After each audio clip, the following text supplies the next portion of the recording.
Hi, this is Gerald Celente. It's Monday, August 28th, 2017, and here are some of today's trends in the news. On the market front, over there in Asia, Nikkei's down a little bit, everything's up a little bit. Over there in Europe, everything's down a little bit. Here in the States, mixed a little bit. Oil, down. Gold, up almost 20 bucks. So what's going on? Well, they had that hurricane over here in Texas, and that's what really knocked oil prices up and down because of this and that. But anything that's happening over there is only temporary.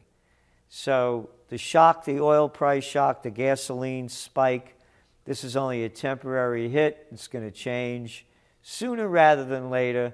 So basically the markets on oil are where they have been, and they're not going much further at this time, but something may change that, and it's going to be a big one, and we're going to tell you what it is. Gold.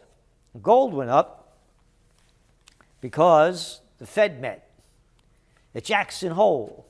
Yep. Central bankers caution on trade and rule cuts. The world's two top central bankers delivered warnings Friday against steps they fear could unravel a fragile and hard-fought global economic expansion by undoing post-crisis banking rules or pursuing protectionist trade measures. You know what that is. Bullshit detected. Take precautions. Hard-fought global economic expansion, and they print this stuff? You know the data. I've been going over it forever. Median household income below 1999 levels.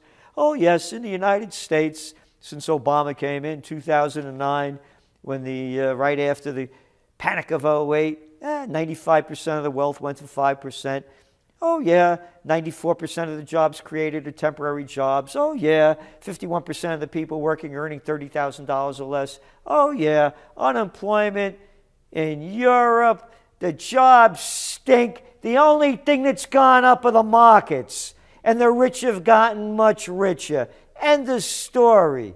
8 cats got more dough than half the world's population combined. Yeah, 20 cats here in the U.S. got more dough than half the population. And they print this crap. And more crap on top of that. Yellen crap. No, I'm not yelling. Janet Yellen. Yeah, that crap. Yeah, you know. Here's what she says.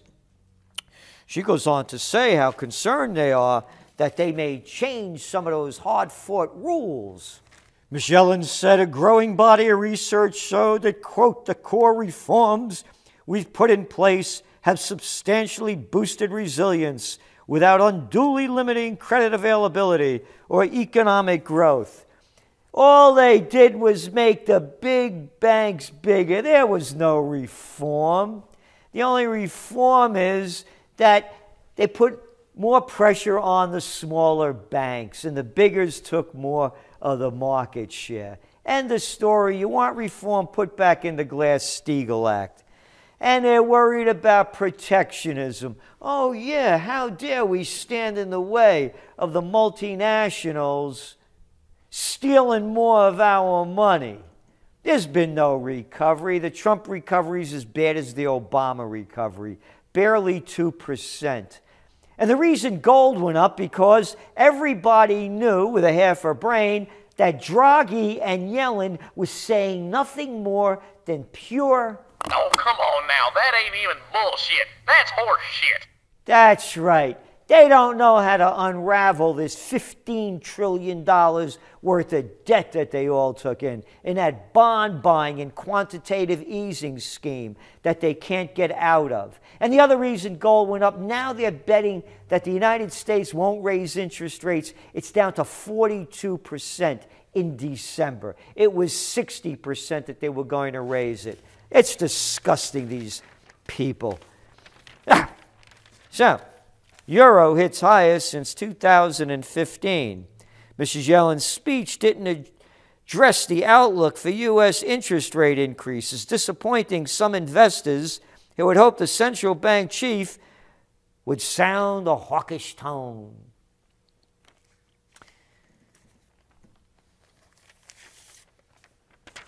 Central bankers' optimism tempered by uncertainty over limits of their powers. Long-term growth challenge and dangers of political leaders' missteps worry policymakers. What policymakers? These clowns called everything wrong. The facts are there. Little Ben Bernanke's BS never saw the crash coming, yelling one after another. It's a joke, and the prostitutes make it real. Here we go. Quote, "We have multiple engines of growth propelling the world economy, and that is something that makes the momentum much, much more sustainable," said Maurice Obstfeld, the International Monetary Fund chief economist. The International Mafia Federation, Maurice. There is no recovery. The only recovery is for the filthy rich that got richer. The facts are there, Jack, but nobody wants to put them all together because you're prostitutes and you get paid to put out. Euro hits highest levels since 2015. Yep. The dollar losses deepened Friday after a speech from Mr. Draghi later in the day. Mr. Draghi avoided giving new clues as to when the ECB might wind down its stimulus program, but acknowledged that the Eurozone's economic recovery is gaining ground. Stimulus program! You stole our money and you gave it to your friends, buying corporate bonds. You lowlife Draghi. Yeah, Draghi through the crap, man.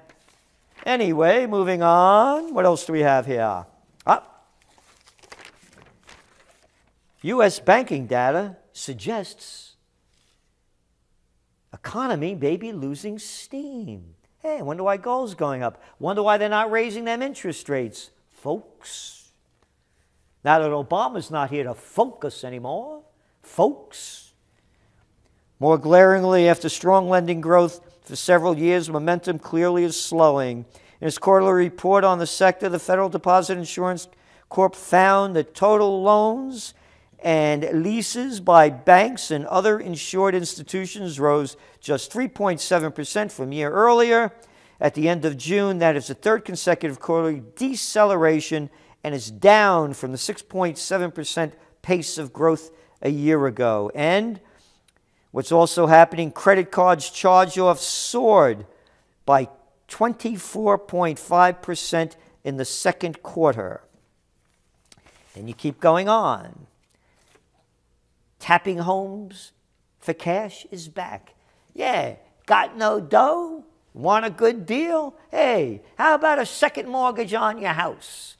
When I was a kid, anybody that got a second mortgage, that was a bad thing because you couldn't cover your debt. And that's what they're doing again. Second mortgages are on the rise. Home equity line originations rose 8% to nearly $46 billion in the second quarter, their highest level since 2008. One of the big causes for the financial crisis, doing it again, adding it up, and you can't add it up, then read it. Wall Street's top bankers sell their own group shares as Trump rally reverses. Financial Times, today, Monday. Insiders at the big six banks by assets have in total sold a net 9.32 million shares on the open market. Sales by insiders outnumbered purchases by 14-1. And that's how they're all telling you to buy them bank stocks. That's right. You hear it all the time. Just tune into the Prostitute News, CNBC, Bloomberg, all of them. So, we're in a very critical period right now.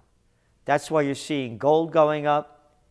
That's why you're seeing Bitcoin going up and other cryptocurrencies. And I want to mention a word on the cryptocurrencies. Just like commodities crash, markets crash, so too will cryptocurrencies. Are they overpriced now? I don't know. But you're going to have a major correction at some point. But when we talk about gold now over $1,300 an ounce, let's not forget, if you go back to October of 2016, gold was higher than it is now. It started going down as the election got closer. When Trump got in and the dollar went up, gold went down. Now the dollar's lost all its value in 2016. and 17. It's lower than it was when Trump got in. And that's why the euro right now is almost at $1.20 per euro. So, the cheaper the dollar gets, the stronger it is for gold, but it can reverse at any time, but it's showing you the uncertainty in the marketplace. So if you want to see how fragile this so-called economic growth is and where all the dough went, hey, here's a new number that just came out. The top 1% have more than 200 times the retirement saving of the typical American. Why should we have any savings at all? And the Trump administration is getting tough with that Venezuelans. U.S. curbs Venezuela's access to funds.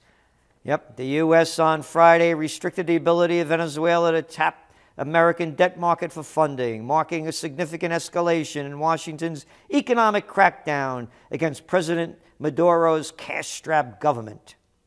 The Trump administration said it aims to return Venezuela to democracy and penalize the Maduro government for what it calls human rights abuses.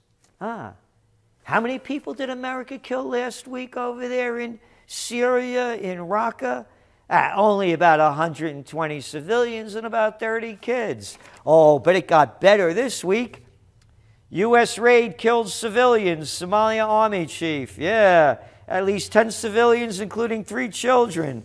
That was on Sunday. And how about this one? Saudi admits civilians killed in Friday airstrike in Yemen. A couple of dozen here and there don't count.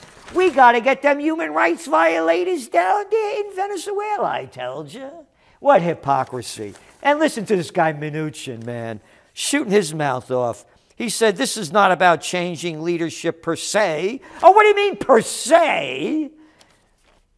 This is about restoring the democratic process and rule of law. Screw you. Who you BSing? I've heard this story before. Hey, Mnuchin, you look like a real tough guy. Why don't you go lead the charge, huh? You little clowns of nothing. Hey, but they didn't do the bond deal. They didn't touch that with the Goldman Sachs gang that you were a member of, and so is Gary Cohn, Trump's economic advisor. It's a takeover, man, in his government. Generals and Goldman Sachs clowns running the show. The white shoe boys and the mass murderers. Yep. Maduro may no longer take advantage of the American financial system to facilitate the wholesale looting of the Venezuelan economy at the expense of the Venezuelan people, said Mnuchin. Oh, yeah, you need the central banks to steal all the money like they do over here. Do it clean, and it really becomes good and dirty. What a bunch of lowlifes. And you know what I keep saying, moving on to the propaganda. They're going to get us into a war with Iran. That's the one. We're the only ones talking about it, and I've been talking about it since Election Day. Iran retools its propaganda with rap videos. This was Sunday in the New York Times. Rap videos. They got this guy over here. You know how many views it has? 17,000. That's less than I got per week on a Trends in the News that we put up. We average about 20-something thousand. That's nothing. But the big story over here about a rap artist. But Iran retools its propaganda. Page 4 in the New York Times. Check out the cover of today's New York Times. The official toilet paper of record, the propaganda slime piece of crap that gets us into war after war. Yeah, that one. You remember they sold that lie that Saddam Hussein had them aluminum tubes and was making yellow cakes. Hezbollah wields rising power as Iran's enforcer. Front page story, and then you open it up. Whoa, look at this. Look at this. 2 big pages. Whoa, and they got that Ayatollah up there, man. And the other guys, whoever they are. Ooh, yeah, wait, watch out for those Hezbollahs. Hey, how did Hezbollah come into existence? Well, it couldn't be after Israel kept invading Lebanon, could it? No. Israel has every right to invade Lebanon because didn't God give Lebanon also when he came down with Moses with them commandments in one of them stories? And God says, I was a real estate agent, and you guys from the east, the Ashkenazis, that didn't convert to Judaism until a couple of 100 years after it happened. You guys could take it all. That's why you got Hezbollah. But you can see where this is going. You can see where it's going. Today, Netanyahu, Iran building missile production sites in Syria and Lebanon. And of course, Hezbollah is fighting in Lebanon. And that's what this whole story is about. The propaganda, this dirty, slimy New York Timers, man, selling hate against Iran in between selling it against Russia. Prime Minister Benjamin Netanyahu said on Monday, today, that Iran is building sites to produce precision-guided missiles in Syria and Lebanon with an aim of using them against Israel. Hey, if Netanyahu says it, it must be true. Yeah, you remember Netanyahu with his cartoon bomb in the UN about 4 years ago, and it was Iran's nuclear bomb. Yeah, that Netanyahu. Look how they're selling the hate against Iran. Quote, it is also building sites to produce precision-guided missiles toward that end in both Syria and in Lebanon. This is something Israel cannot accept. This is something the UN should not accept, Netanyahu said.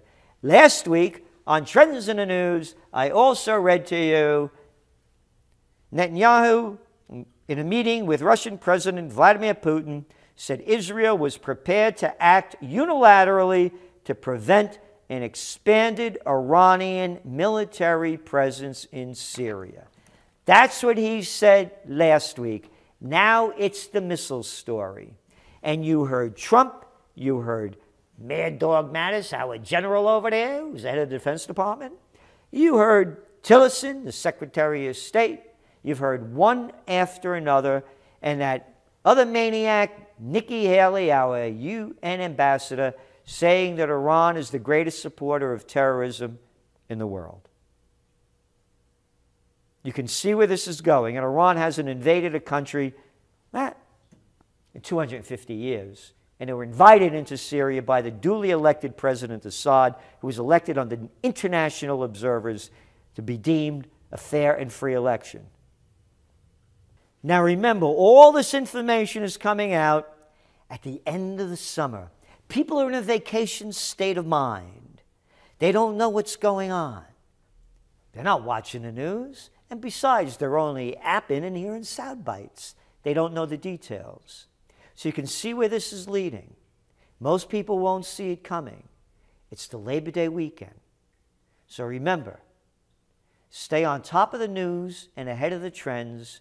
Tune in to every night, every weekday night, Trends in the News. And also, if you want to support peace, consider going to www.occupypeace.us and put your money where your mind is. This is Gerald Celente, and that's some of today's Trends in the News.